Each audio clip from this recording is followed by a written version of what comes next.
devalued. Black life in America is devalued. Hispanic life is devalued.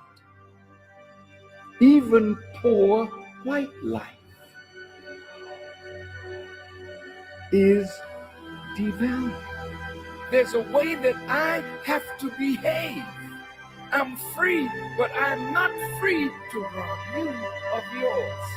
I'm not free to take from you what does not belong to me. So if I will construct my life according to these righteous principles, then between man and man, man and woman, peace. Between race and race, peace. Between rich and poor, peace. We have our beautiful Mexican family. This once was theirs. So you can't say to them they are aliens. That's a horrible word to use for former owners. I see my indigenous family here. Many tribes, but they're really one great nation of people that now must be reunited with themselves. So it's their time now, as well as ours, that God would intervene in our affairs and bring the bottom rail to the top.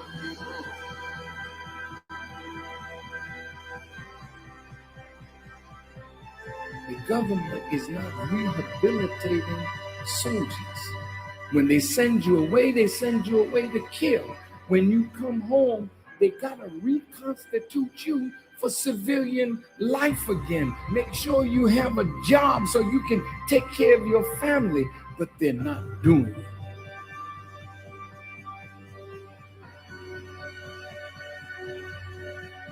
The Honorable Elijah Muhammad says, a woman can do anything that a man does, and the only thing he forbids the woman to do is the thing that degrades her. So how high can you go? High as you want to. Why would God allow the female to wear his attributes if you can't be a manifestation of that attribute? Women, you got to be set free. What God has put within you must be cultivated, must be developed, and must be used for the advancement of a nation and a world. I said to myself, Mr. President, why the hell don't you go to the wicked police department? Why the hell don't you stand up and tell them that your killing of black youth and brown youth is not gonna hold no more? Why don't you stand up?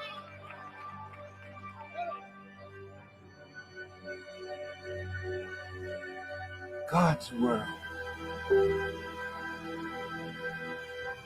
is in need of a truth that will set up a government where everybody can live in peace, under real freedom, real justice, and real equality.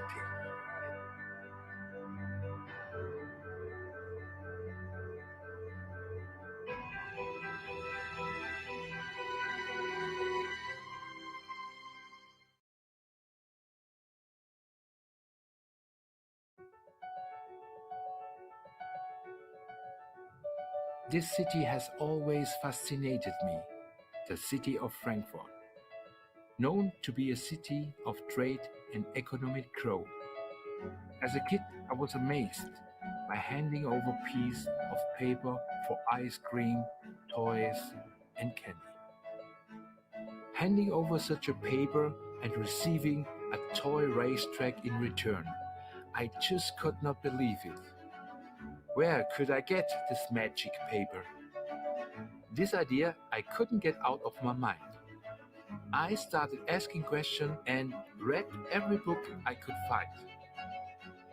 I learned the money was backed by gold as a paper form to save us carrying it around. Something of real value behind the paper. But everything was changed. The value was capped, and the gold standard, as it was called, was abolished. Since then, the value of money has been the biggest lie of all. The dollar bill is now just a paper subject to inflation and devaluation. This must stop. The solution returning to a piece of gold that you can actually hold, and it holds value or even better cash gold, paper pressed and refined with real gold. A masterpiece solution, a forgery-proof, totally digital cryptocurrency. Here I am in the city of money, but not as a banker or a gold dealer. The Frankfurter Book Fair has invited me to read from my books that will help the world believe in gold again. Think Big will help show people how to be successful. I am very proud to be here.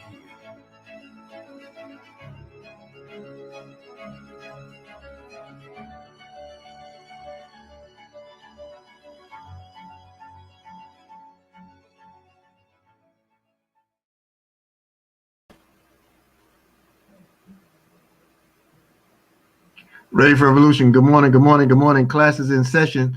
I'm your brother and friend, Brother Eric Ture Muhammad. I pray all is well with you and yours. We have a very special class in session today. This is a two-part series that will run today. I won't be returning back to the camera once it begins, the interview begins, and then I'll return to us all at 2 this afternoon Eastern on this very same platform. You'll see notifications going out for it. But it's a very, very special addition to me personally for where we're going, some of the direction we're heading, and we're gonna. We just want to make time to share it with you. Okay, so welcome again to Classes in Session, and today you're going to see an interview. This interview is Brother Curtis Wall Street Carroll. He's at San Quentin Penitentiary, and he's known as Wall Street. And I titled it From Prisoner to Professor. Brother Sway, the great moderator, interviewer, writer, entrepreneur, he's conducting the interview there at San Quentin. And this is the first part. The interview is in its entirety. That's what we're going to see today.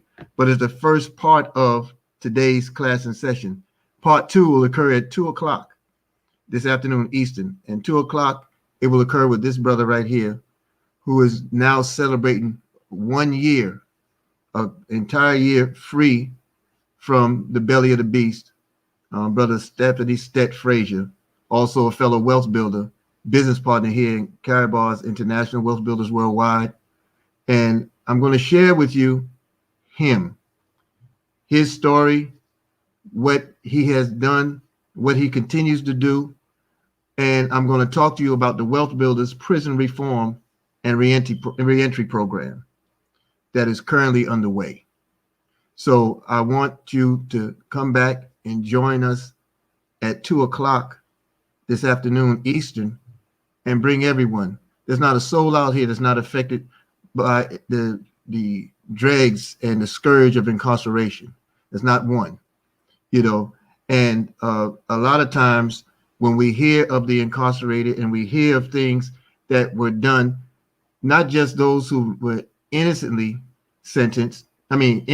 sentenced, but you have people who have committed some heinous crimes, who have paid a debt to society.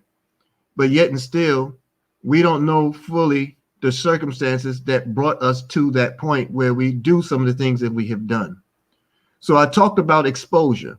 I talked about how exposure produces experiences that produces decisions, you know, and it's the choices rather, and the options lead to choices, and choices lead to decisions. So there are issues about exposure and what we're exposed to. What makes up a person to make us do the things that we do?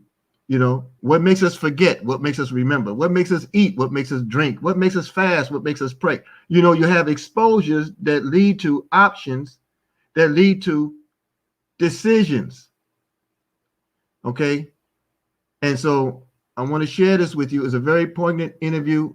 You must see it. So I'll run through this real quick. We have a limited housekeeping rules today as a result of what we're going to show. So the 2020 Paper to Go Run to Wealth Conference and Expo. Get your tickets, folks. www.runtowealth.info. That's August 22nd from 2 to 7 p.m. And the early bird tickets end at midnight, August 18th. So you're talking about 4 days before the early bird tickets are gone. For $11, you can get $1 million experience. You want to be there and be a part of it. Pay yourself first. That's the mantra. We are positioned now, poised to just a gram at a time, 1/10 of a gram at a time. And we can change the whole entire future, not only for ourselves today, but for the legacy, the generations to come.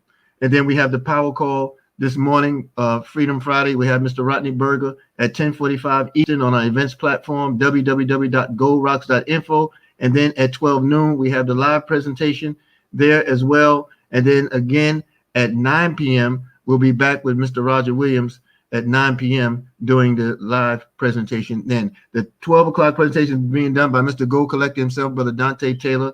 You do not want to miss it. With that being said, family, I'm going to move straight away into this interview, and I will see us all at 2 p.m. back here, but some of you will see me on the different platforms leading up to the mighty power call. Peace and power.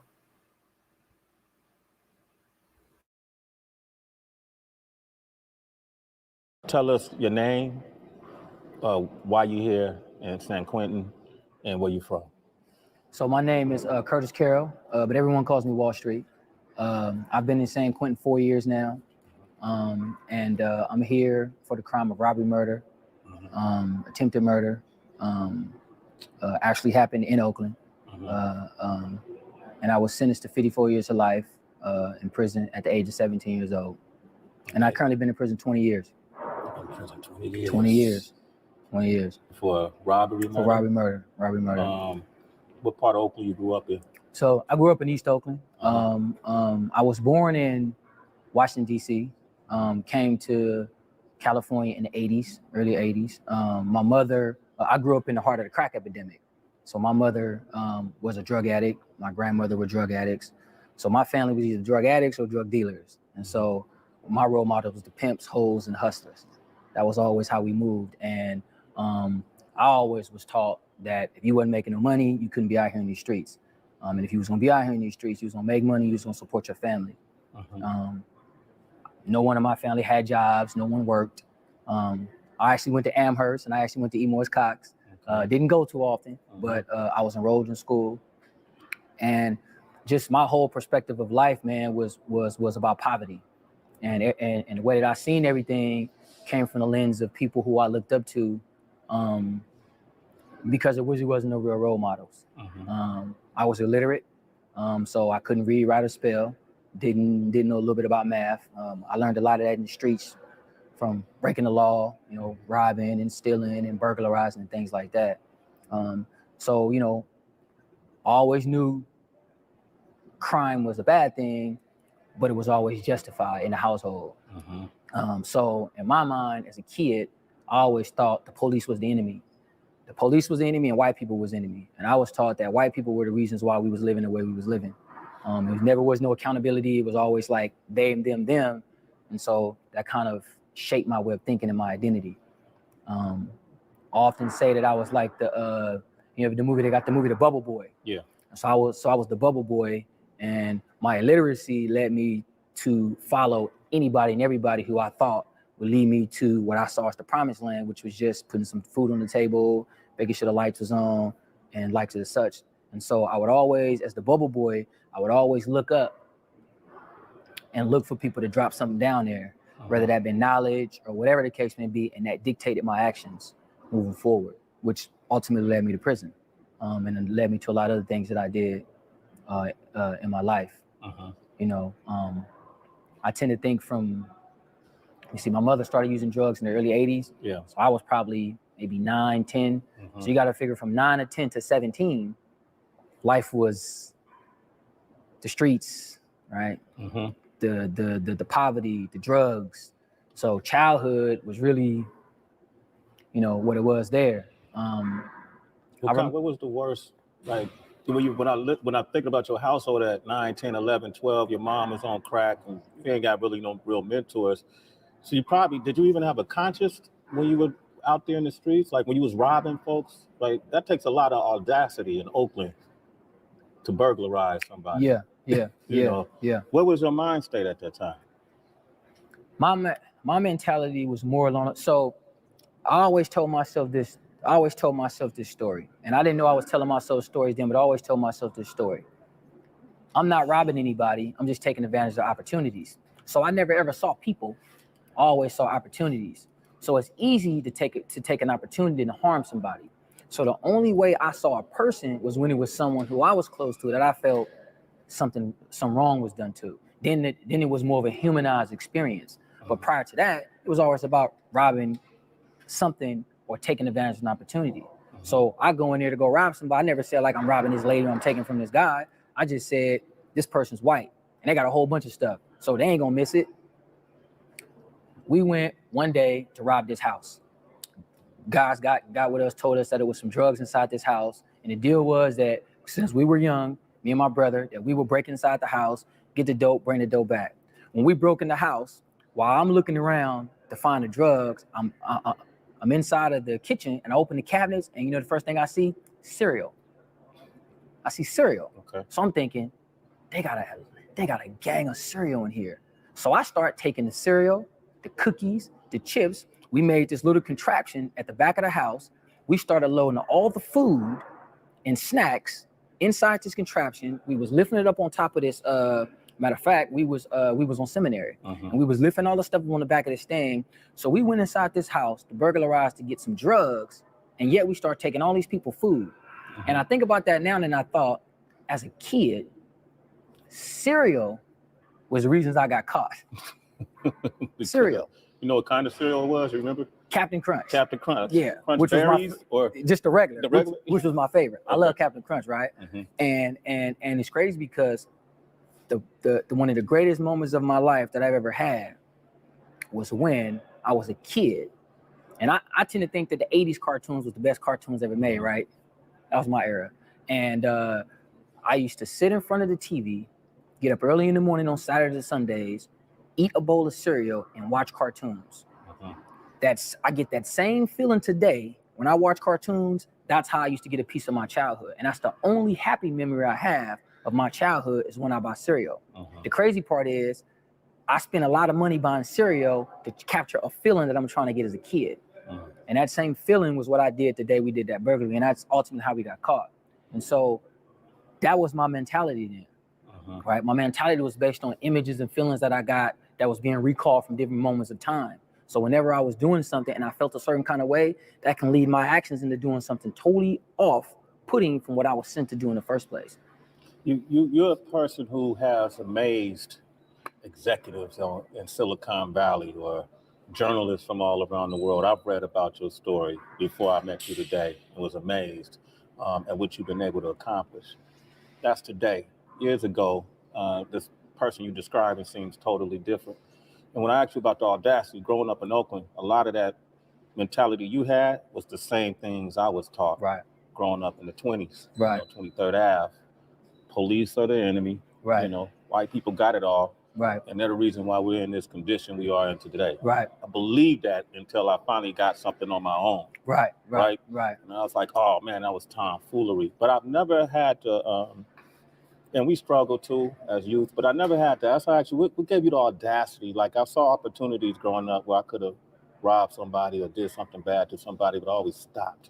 You know, you mentioned that you were in here for attempted murder? First degree murder. First degree murder. First degree murder. What happened that day? Was that the...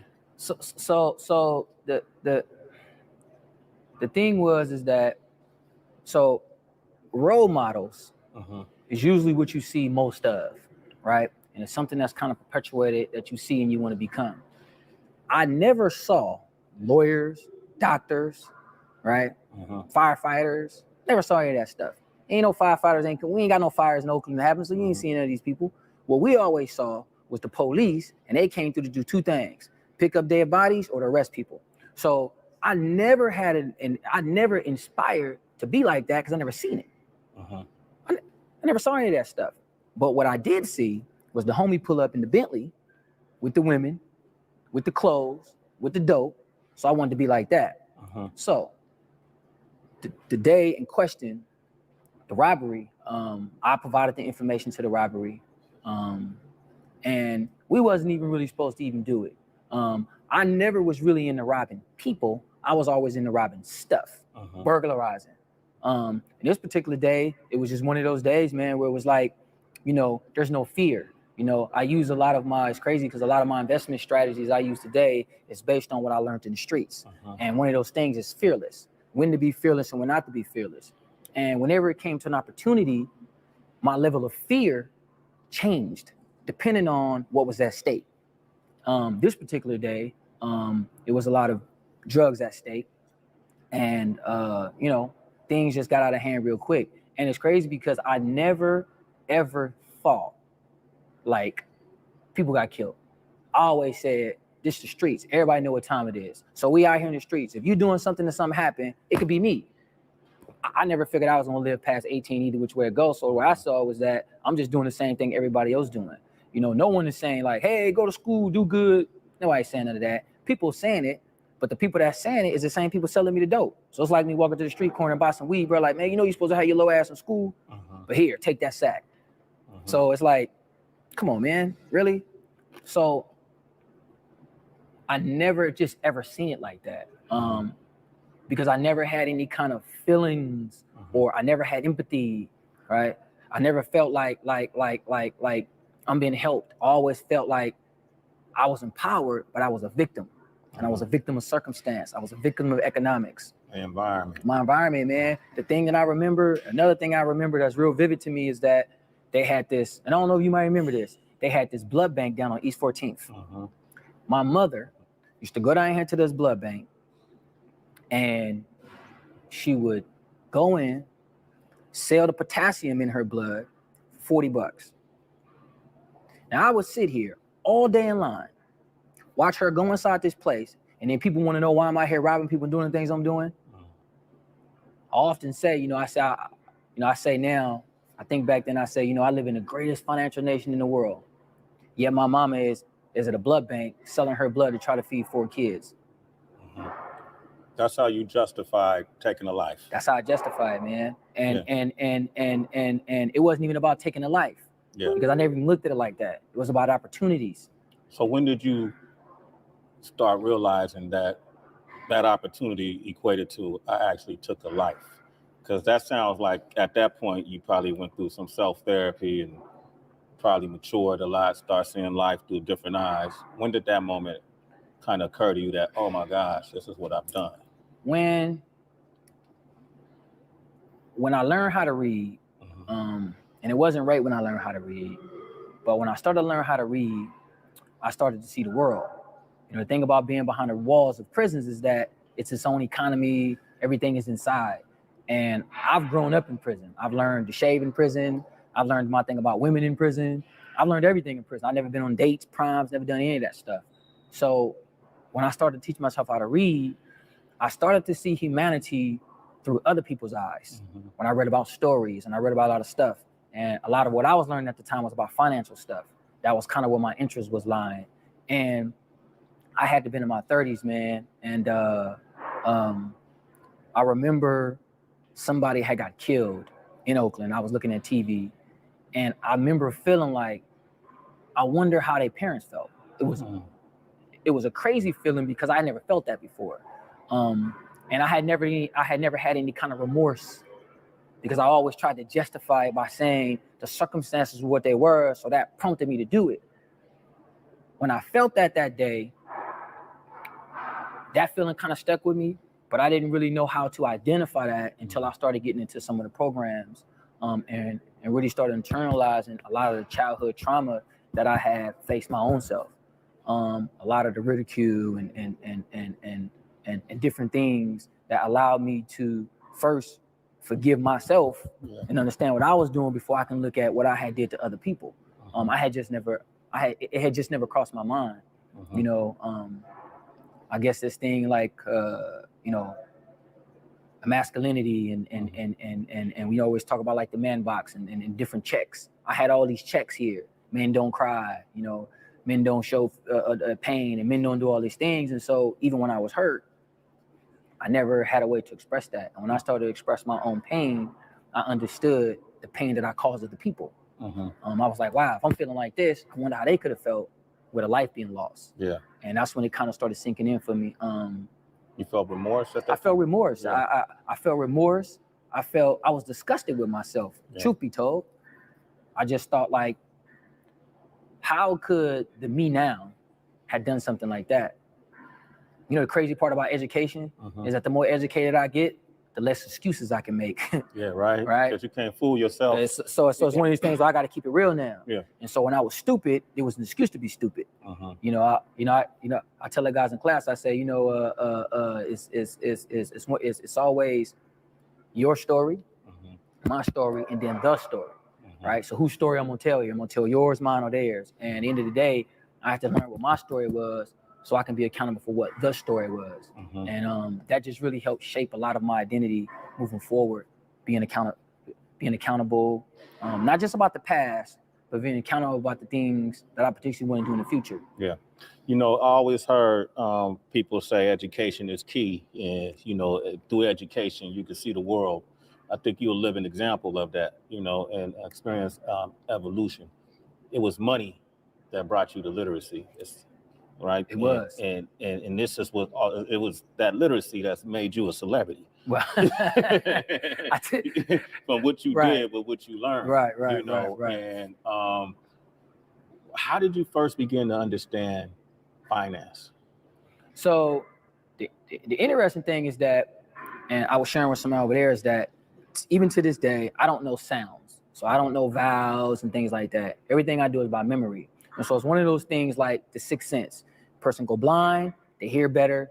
Person is deaf, they see better. So I memorize a lot faster than, you know, probably a lot of different people. And I never knew that I had the skill to memorize. So when I was trying to teach myself how to read, I would take phrases and terms and I would trick people into telling me what words were. I would memorize the words and I put them on a word list.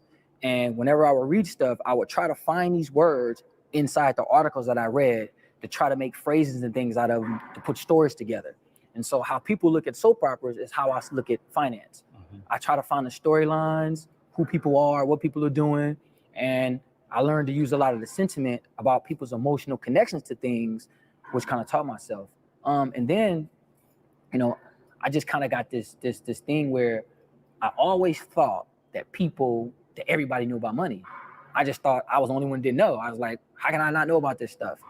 And, you know, I guess I started researching years later and realized that, wow, most people didn't know about what was going on. And so that kind of drove me to move in a class of my own. Yeah. Which I guess the hard part is about being in prison, talking about finance, is that you don't even want talking about it. Yeah. The prison system is against it. The other prisoners are against it. You're a con man. You talking fast talk too? Yeah. Right. So already I get the fast talking thing. So you trying to con us, you trying to hustle. So I was always fighting, man, this uphill battle, trying to tell people, man, we can make money in the stock market. Man, we ain't talking no damn stock market. Get this weed, get this drugs. So, in prison. In prison. Yeah. So yeah. Not only is you talking about it in prison, but you talking about finance and you black. Yeah. So first off, black people don't know nothing about that. Right. So you shouldn't even be talking about that. And you're an inmate. So you really shouldn't be talking about that. So it was always this uphill battle, man, that I told myself, well, forget it. if I'm gonna be ridiculed, and I'm gonna be ridiculed for something that I want to do for a change in my life, and it's gonna be my way to be ridiculed, do what I want to do, as opposed to what everybody else wanted me to do. What was that definitive moment that you showed by example that you knew what you were talking about? What was that first stock or that you saw a positive result? It was this company that I bought called Acamo Technology or something like that. There was this highflying.com company during the financial crash. I think their CEO died in the World Trade Center, and the company had went go. And I was basically trying to figure out what to buy. And so my whole idea was that people were selling and buying based on how they felt as opposed to what the information was. And so I kind of took that approach. Stock prices were like 50 cents or something like that. I go in, I buy, stock price went to like $2. That was like one of my first trades. And I thought, oh, okay, wow, this is cool. I didn't realize I didn't know a lot of what I thought I did, because you make some money, you think you got all that, you think you got all the answers. Yeah. And that was like that really moment that I thought like I could do this. Obviously I didn't think it would be like today, but I thought I can do it. And so I figured if I can do it, I didn't have to do the other thing. The difference was that, was I willing to do it facing all the ridicule that would come from pursuing this endeavor now? Because that's what was coming. Obviously I didn't think it would be as much as ridicule as it was, but nobody believed you knew what you were talking about, right? No, no one, and even still today, right? People, by right, I get it. You got to prove it. Yeah. But I think that I've been bullied in prison. I've only been bullied a few times in my life, when I was in school and I was in prison. How'd you get bullied in prison? I got bullied in prison because people understood that I got a lot to lose, and they took advantage of that. And one of the rules is about being in prison is that you don't let nobody take nothing from you, right? And you don't take no shit from nobody. Them just some of the things. And because I had accomplished so much, I understood that people who cared about me was willing to sacrifice everything on my behalf. So I felt like if I went and I told people that I was being bullied, they would retaliate. And it'd create this big old thing. You got everybody locked all in the holes and all this other kinds of nonsense. So I didn't say anything. And what guys was doing was that they were essentially, bumping into me on the tiers. I had loaned a guy a case of soups or something, and he basically told me, "You paid." And he said it just like that. He said, "Man, you paid." And I wasn't even mad that he said I was paid. I was mad that I accepted it. And I don't cry often, and I cried that day. Actually, I turned around and on my way walking to my cell, a tear came out my eye, and I thought, how can you accept this? And I knew what was coming after that, more of it. I was depressed, and it was crazy because I was, some would say at the height, it was article after story, and I was depressed. I was miserable, and I couldn't tell nobody. So I kind of went through my day just thinking everything was cool. And I thought, how can I be on a path of righteousness and be going through this type of stuff? Yeah. It just didn't make no sense. I said in the midst, and I done ran some of the biggest schemes, money-making schemes in the prison system. And people know this very well from prison to prison. Give me an example of that, because I think people who are listening to this, when you say it, it just sounds like sound. Until right. You know what I mean? Right. Okay, right. No doubt. Break it. What's a money-making scheme you can do in prison? So I always had the ability to communicate effectively with people, and I already get people to do whatever I wanted to do. And the fact that I was talking about finance, so my thing was, I started studying the California retirement system. I figured the best way to talk to these people is to know more than what they know about their stuff. So when I would talk to the guards and staff, I'd always ask them, "Hey, you know about your retirement?" "Oh, what is that?" They never knew nothing. So they would look at me like, who is this inmate, talking about our retirement? How does he know about that stuff? And I would look at them like, he's an idiot. You mean to tell me you investing your money in this stuff, you don't know what you're doing? So it was this real disconnect. But when they would see me, not with their counterparts, they come and say, "Hey man, what was you talking about with the stuff?" And so that kind of got my end. And so at those times, I was using those ends to manipulate, to do other schemes, smuggle drugs in and smoke marijuana and all this other kind of stuff that I've had disciplinary actions for. And I was using all these different skills and tactics to make all these other kind of moves that I was making inside the prison system. And, you know, I just hadn't fully understood that I had this innate for life to do something better into the warden. Until one day I met a warden and he called me into his office, and I had went to his office. I had just finished smoking weed, and I had my pants sagging down, I had my hat on backwards, and I walked in the office and sat in the chair. And he comes out and he says, I'm looking for Curtis Carroll. I says, I'm right here, sir. He says, can't be you.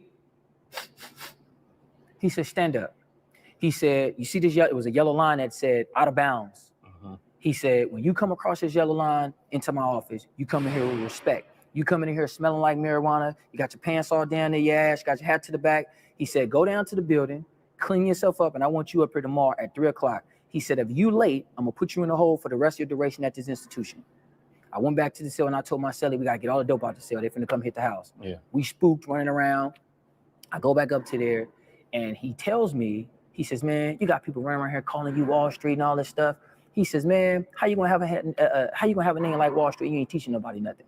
He said, what I want you to do is I want you to start a class here, and I want you to teach other prisoners about finance. And I said, I'm not teaching nobody about no finance. I'm not no teacher, man. He says, well, it's really not your decision to make. It's mine. So he put me with a teacher. That was the first time that I understood the importance of what I was doing in the calling, and it's how I got out of the criminal lifestyle. That was that moment. Had he not had done that, I'm not here today. Yeah. He held me to a higher standard, even in the midst of all my crap. And Lord knows, man, that I've been given many chances. And I often feel like I'm held to an unrealistic standard, that people forget that I'm still childlike in ways. Yeah. I've been in prison since I was a teenager. And so there's a lot of things that I don't understand. There's a lot of things I don't know. A lot of things I do know. I got very good common sense, but on other areas I'm not. And I think that sometimes people hold me to a standard that's unrealistic, and I can't live up to that. And if I make a mistake, it negates everything that I've done positive. And that's always my biggest fear. You know what I see is two things, listening to this story, and you tell me if you feel like it's accurate. You were already developing these skills, but it was illegitimate. It was in a life of crime, and you probably didn't recognize your talents and gifts. You came to prison and you was on a, still kind of on the wrong path. And then somebody made you realize your value, then you realized your value. You pursued it. And now you learned how to do what you were doing illegally, legally. Number two, this warden seemed like he was the type of inspiration and mentor that maybe if you had when you were younger or something like it, perhaps. Yes. You know what I mean? I agree. You probably would have had a different outcome in your life. Right. So your current sentence right now, will you ever see freedom, or what's? So under SB 260, courtesy to the governor's office and all the people who have supported passing these bills. So prior to that, I had never actually looked at my time. I never considered myself going to be in prison forever. That just wasn't going to happen. That's how I always thought. I thought I'm gonna make a crap load of money and I'm gonna get out. Man, that was always my mentality. If it all failed, I figure, money talks at the end of the day, most all things. That's how I thought about it. When I started seeing the bills change and things like that, my sentence got cut. So I went from having appearing before the board in 2040, something like that, to going in 3 years. Okay. So I go to the board in 2020, which essentially, I can be home between now and the next 3 years, which is a blessing in itself because, I always thought I would go, but I never really had like a light at the end of the tunnel. So, it's crazy because the light at the end of the tunnel changes the way you perceive, at least for me and myself, the way I perceive myself to be now and later down the line. It's about the long man's game now as opposed to just a quick fix. It used to just be about, I'm gonna make this quick fix, but now it's like, I can get out. I'm gonna go home. Or what I'm gonna do when I get out of here now? And it's like meeting all these different people and people. It's weird that people care more about my story than I do. The story doesn't have that much value to me. right? Because it's a lot of the story that people don't know, that I know, that I'm still figuring out and putting pieces together. But to know that my story is crazy. I had this letter, man, that I wanted to bring you, that I got from, I mean, I've been getting a bunch of letters, people all around the country right now, but I got this letter from this guy in Pelican Bay. His wife writes me this letter, and she says, my husband's in Pelican Bay, and you know, he's up there, and he heard about you, and you know, he's been up there getting in trouble, and he says, hey man, I heard about this guy, and he calls me and tells me, can you get in contact with him and tell him, man, that he's inspired me and want to get out of trouble, and I want to learn about finance. He's like 28 years old, and stories like that for young black men, minorities in general, particularly black people. I went from harming my community, man, to not giving a shit about my community because they never cared about me, to loving my community, right? And now I have an obligation. I'm obligated. I can't even choose to do it no more, because if I do, I feel that the Lord takes the gift from me. I can't really take credit for it at this point, right? There's no way I can just say, yeah, I studied, I done a lot of that. But God is good, man, because you know, without him, you know, where I'm at, and you know, for people to say like my story has had them want to get out of crime or whatever the things that they doing, man. I just never, that's like the ultimate gift to me. You know, I want to make a lot of money. I'm going to make a lot of money. Let's be clear about that. I'm going to make loads of cash. I've taken the Buffett pledge. I'm going to donate 90% of my money out to charitable organizations. Warren Buffett. Yep. You know, that's your hero. That's my idol, man. He's my Jordan. You know, he you know, just his tact, his skill, the way he does things. I mirrored a lot of, you know, what I've done after. It's crazy because they actually, as an homage to him, they've been calling me the Oracle of San Quentin, and I hated that. I was like, I can't stand to be called the Oracle of San Quentin, right? I don't really like that, but it's like, because it's connected to him, it's kind of cool.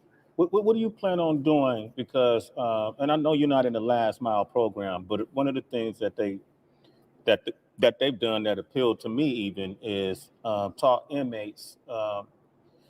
Really, it sound like had inmates learn an introspective about themselves, how they got to where they are, accepting accountability, and then taking the oath of commitment to change it. And then also learning skills to create a business for yourself. So when you do get out, you know, you got something to fall back on, put them in front of VCs, Silicon Valley. That's a great thing, you know, as you would know. Is this a program that you could benefit from? So when you get out, you got a business plan on hand 3 years from now, and whether it's through finance or however you plan on teaching, is this the type of program you benefit from? So the thing about the Last Mile, and from my opinion, is that they provided a skill set that is not there for us to have, you know, especially for prisoners. And they have managed to convince, and I'm sure on their part, it took a lot of convincing, you know, especially when you're talking about people who never been into prisons, never really thought about doing anything with the prisons, to convince people, successful people, that who some say are the scum matter. And they matter in the way where you can spend money on seeing that value would pay off. That's huge. And most people can't make that commitment. Most people can't convince people to do such things. So I admire that more than anything. I'm personally not into coding myself, but Chris and Beverly are actually not coders themselves, right? They you know, their money didn't come from coding, right? But they provide a service. So they provide multiple services, all kind of services. You know, coding is just one of the ones that they do.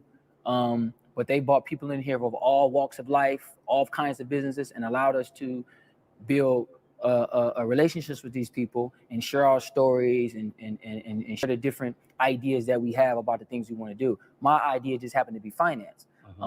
I think, you know, a few statistics here, you know, 1% or less of the population of Black people are financial managers.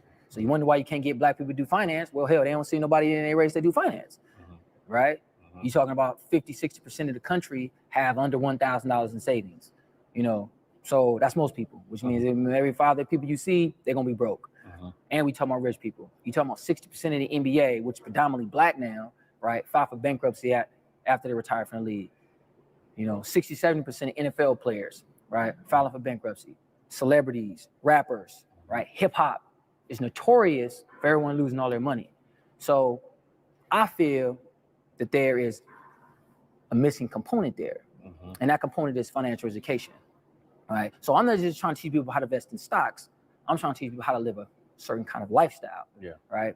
I often tell people that, financial literacy scares people because they think it's some sort of skill set, but it's not a skill. It's a life worth living. And so I always say, if you can manage what you eat, if you can manage your time, you can manage your relationships, you can manage money, So it's about trying to get people to understand a certain level of management as opposed to trying to develop some sort of skills. And I think that for most people, especially those in poverty, they just don't see that as being the case. And so when I study even these big, the big hedge funds and the big guys, they all have this certain blueprint way. It's like, this is the way the industry goes, and this is how it's going to be, and it's going to be no other way. That's not true. Yeah. Well, I couldn't do what I'm doing if it was. So that's not so that's not true. So I'm trying to teach people that financial education is about the way you feel about it. Yeah. Right? It's not necessarily the action, it's the feel.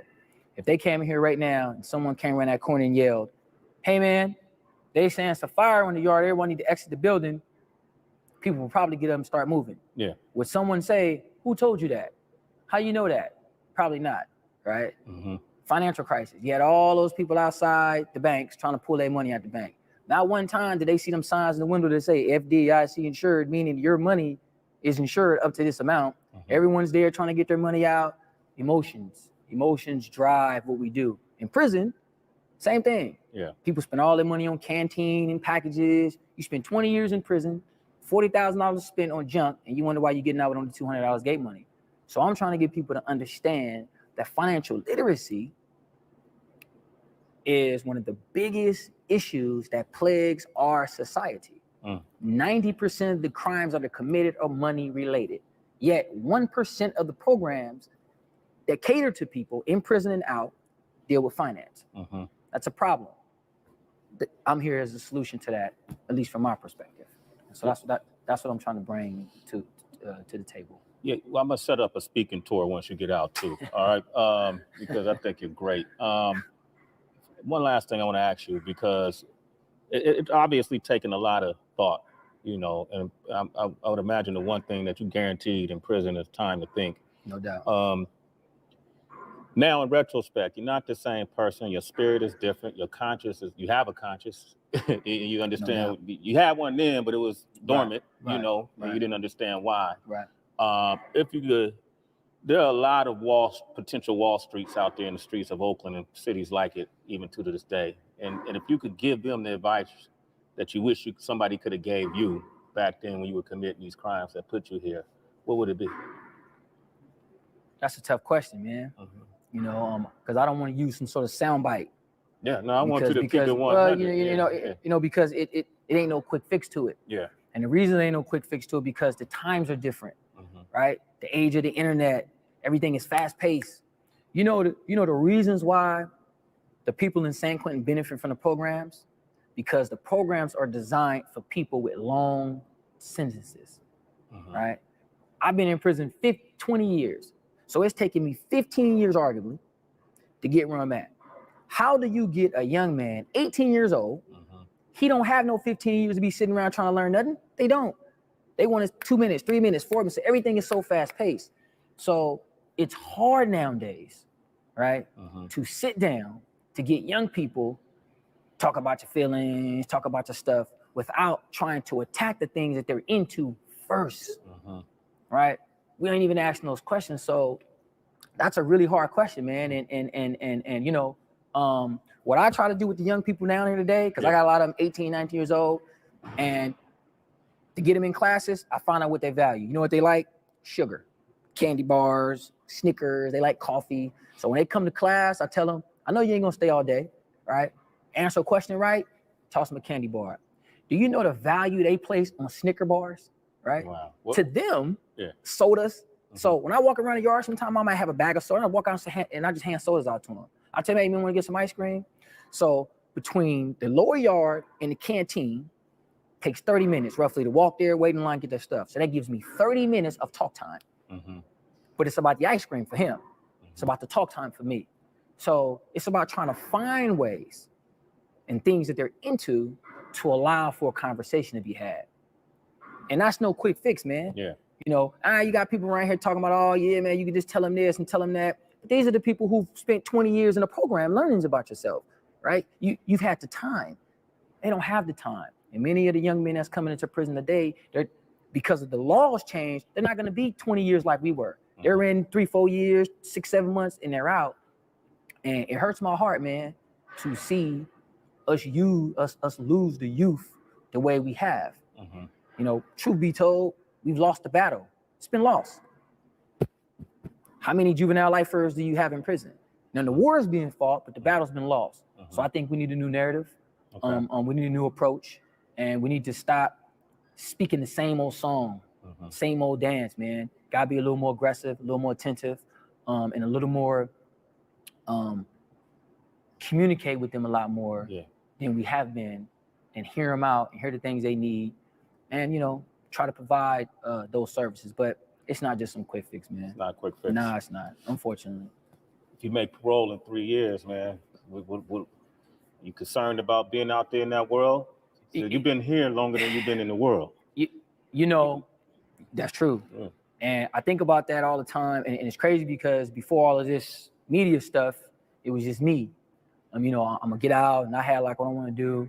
Now with all this stuff, there's a lot of people counting on me to do a lot of different things. Added pressure, if you will. Challenge I think I can handle nevertheless, though it will be a challenge. I'm not afraid to get out, but there is a part of me, I don't know really what to do first. Unlike, you know, I'm not getting out like a lot of prisoners. You know, I'm not getting out broke. I'm not getting out where I don't have anything to go to. So the resources are there. I've made enough connections. You know, I've put away enough stuff for myself to be able to give me a nice, comfortable entry back into the community. I guess it's just more so trying to figure out what that looks like long term. In the world where I can do what I want to do. I want to give back to the communities, man. But truth be told, I want to live a life. I never had nothing. I want to travel. I want to do some things, and you know, I want to come back to San Quentin. But right now, can I honestly say I would? No. If I'm keeping it 100, I can't. I mean, I want to, but seeing the world for the first time, man, you know, and just. You haven't even celebrated a birthday outside, a holiday. So now, you know, I could say, hey, man, you know, I'm passionate about helping. I want to help and I want to do these things. And I get home, what am I passionate about now? I'm free. I can be passionate about a whole lot of stuff. Right? My feelings are going to be different. I eat a certain kind of food, all right, I'm going to feel a certain kind of way. It's going to jog a certain kind of memories. And some of those memories are going to be in prison. And some of those memories are going to be other things that I want to do. So I just want to honor that in myself and recognize that I will have the opportunity to do things that I want to do, and I want to hold myself hostage to something that may not be what I want when I get out of here, based on how I'm gonna feel about that. You know, and that's just kind of how I see it. But I am excited. I'm excited to hear about your first date. Hey man, you know, I've been, you know, it's crazy because I've been just kind of like, you know, dating and just kind of doing my thing. And how do you date in prison? Well, I've been getting letters from all kind of people, bro. So you know, people writing in and all this stuff, and people coming to visit me and all this kind of stuff. And so, you know, I just been kind of like, you know, just and not dating like a real date. You know, like I'm like dating people, but it's just talking to people, man. And it's crazy because it's all the first time experience. It's weird. And I have to say, like, to someone, I don't know. So, you know, I don't know what that is. I seen a friend came in here the other day, and I said, hey, I said, you look tired. And she was like, what? I said, you look tired. And she said, you know, let me tell you, you know, might want to say that to a woman. You know, that can give an appearance like, and I said, oh, I meant like tired, like sleepy, like you didn't get enough sleep. And it didn't even dawn on me that tired, but I'm thinking, I just never even tripped on that. So it's little things like that I'm learning that I have to be upfront about and say, I don't know, so I can be gamed up on what's supposed to happen. So I don't look like no idiot, man. But I'm excited about it, man. It's just so much to be excited about life, bro. I've never been this excited to be alive in my life. Wow. That's great, man. I just never been this excited to be living, man. Yeah. Well, I'm excited for you, man. Appreciate that, man. Wall Street, man. It's been a pleasure, man. Hey, man, We you've been an idol, man, for a long time, man. And me being in the juvenile hall, man, we used to wake up to the show, man. Oh wow, That used to be our thing, man. That's crazy. Turn the show. We used to be on the couch, like, man, you got to turn the show on, man, so we can check out, bruh. So it's always been like, it's the first time meeting you, but it's always been like this connection, man. And throughout my years in prison, when we've had opportunity to listen to the radio, your show has always been what we always been. Hey, I appreciate that, man. And hopefully I'm giving y'all some inspiration. Hey, man, you are, man. Thank you. Before you leave, though, I feel like you brought me a tip book, like that I could take home with me. I played a few, I played a few stocks. So that first stock you invested in was a penny stock, right? That's it. Matter of fact, that's in here too. That's it. So it's crazy. So the thing about this, man, is that let me see how you did your book. This is all handwritten. Well, it's on computer now. Before I had computers, I had to write. So this is what's known as the column check system. Okay. And I developed my own system. It's fairly simple. It's just a row of columns. It's a stock price at the top. This one is Microsoft. That's the ticker symbol. Okay. MSFT. And here are dates. And so it's every day. If you notice, they're by months. Yes. January, February, March. And so it's every day, every 28th or 27th of each month. And it's the stock prices and the time. So you can't see the data here, but there's data entries in here. And the data entries that's in those columns is the stories that happen on that particular day. Wow. And you put that and you document all of that. Right. What is in my head. Okay. So what I didn't bring down here today, which I'll probably show Chris and Beverly this later, in my cell, I probably have maybe 10,000 articles. They're in pockets. And these articles are my computers. And so whenever I need to recall information, I go into this archive that I got, and I got Microsoft, and I got a company, and I got a whole bunch of articles about Microsoft going back 10 years. And I can go in and recall this information, and this is how I know when to go in and buy and sell these stock prices. Wow. So let's say, for an example, the financial crisis hit, right? Yeah. I followed at that time, I followed a lot of the banks. So in this, if you look at each column and row, it shows all the company stock prices fell or rose at the very same time. And that's how I know when I'm buying, because all the industry is doing good. And so what I do to follow a lot of the foreign companies inside this book. So this part right here, you see, these are the different industries. Okay, so we got semiconductor, hardware and equipment, internet. And so under them is all the internet companies. Telecom. And so I have Google. Google. So this is IPO. That's the day that Google went public. Yeah, I remember that. So August 19, 2004, I have every stock price entry from that day in a book. Wow. Not this book. This is the penny stock book. This is the rally stock book, and I got one that's a roller stock. Okay. And so I got entries from every company in there, and that's how I follow the data. At this time, I kind of got a lot of the times and dates memorized, so it's easy for me to kind of recall if I'm investing in something like that. I can just kind of take the thing. So you giving me this is like the Holy Grail, but I can't read it without your help. That's right. Okay. That's right. So you're protecting the formula. I'm protecting the formula, but what I do is I teach the students how to use this coupled with sentiment. Okay. So I tend to think that the markets move 60 to 70, I could say 80% on sentiment than it does factual information. So most of this is based on all speculation. So what I'm trying to teach them to do is how to use speculation to make money, which is the same as the industry standard, but a little bit different, because if you move a lot on speculation, then that means that you don't have this long-term horizon. Right? I call it peaks and valleys. So the industry standard is peaks and valleys. We move as the markets go like this. So so you got your 401k, you got your retirement job, right? And this is what happens. Your retirement goes high up like this, it gets to the top, and it goes down. And so what most people do, because they're ignorant, is they do this. They let it go up, and just like everything, you have what you call a peak price. That means that when something is overvalued, what do? You get rid of it. So if you buy your car and you've been driving your car down the road for all these different times, how do you know you need oil change? Car start conking out. So car start conking out, you know you get oil change. Stock price is rising.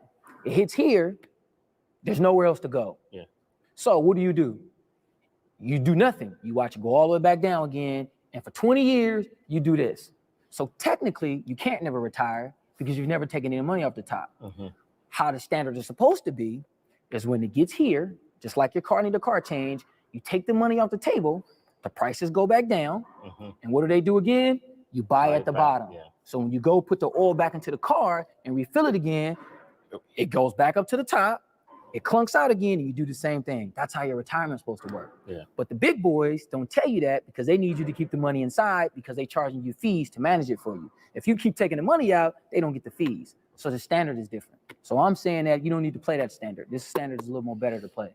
That's a lot of game right there, man. I appreciate that. I'm about to write that down too. Okay. I was just thinking about some of my stock. Wall Street, it's been a absolute pleasure speaking with you, man. And I know you haven't embraced how people perceive you to be or these titles they've given you, but know that you're inspiring people, whether you embrace it or not. You're having a positive effect on folks, like the guy in Pelican Bay and his wife reaching out to you, man. Right. And you know, you're in here for a reason. You know, you're not the same person you was then. You had a lot to learn, man. And I see through these programs and your dedication, I definitely see the evolution. So congratulations. Appreciate that. Man. Thanks, man. Hey, my pleasure, man. Yeah. Thanks for coming through and much love and respect, man. Thank you, man. All I the time. appreciate it. No doubt. No doubt. We're gonna keep in touch too. Okay.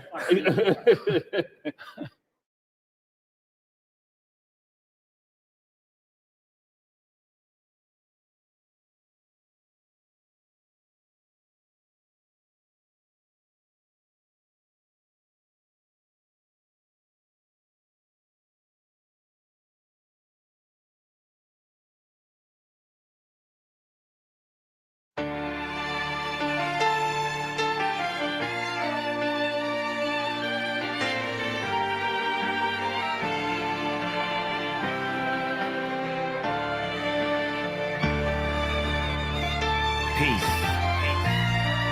Strong words. Love. Soul. And change. Yeah, this is Big Snoop Dogg. Coming at you live and direct. And I got something to say. You dig? Let's change the world, divided we fall, but united we stand. Let's change the world, no fights, no wars, oh let's learn to love again. Let's change the world, let's change the world, let's change the world. Whoa, oh, oh. Let's change the world, let's change the world, let's change the world. Let's make hope for the future. Brother, brother, brother, what will you discover if we come together and do it like we never? I'm just sick and tired. I'm fit to light the fire. Now put this on the wire. The devil is a liar. I do this with no hesitation. Meet me at the reservation. Elevating, educating, meditating, concentrating. Replenish ya, finish ya, opposite of sinister. And I do it for the minister. Let's change the world, divided we fall, but united we stand. Let's change the world, no fights, no wars, oh let's learn to love again. Let's change the world, let's change the world, let's change the world.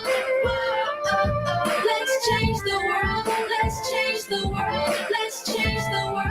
Let's make hope for the future. Somebody need to stop the war. Man, the war ain't overseas, it's at your front door. And I done seen too many brothers shot up on the floor for more than drugs and some colors. And now you call us warlords. But if you can help it, then help it. But you ain't helping us. You so selfish and selfless, you wanna see us breathless and helpless. But I'ma hustle and tussle for all my brothers who struggle. Yeah, we bang the world. Now let's change the world. Let's change the world, divided we fall, united we stand. Let's change the world, no fights, no wars, oh let's learn to love again. Let's change the world, let's change the world, let's change the world. Whoa, oh, oh. Let's change the world, let's change the world, let's change the world. Let's make hope for the future. No killing, no shooting, no dying, no lying, no gang banging, so no more mamas crying. Everybody get along, man, that be the perfect song. Peace in the streets as I sit back on my phone, chilling with the president. He let me in the White House, back to the castle with the minister. No doubt, shoes at the front door. Love is what you come for. Let's get it right and unite, but do it right. Let's change the world, divided we fall, but united we stand. Let's change the world, no fights, no wars, oh, let's learn to love again. Let's change the world, let's change the world, let's change the world.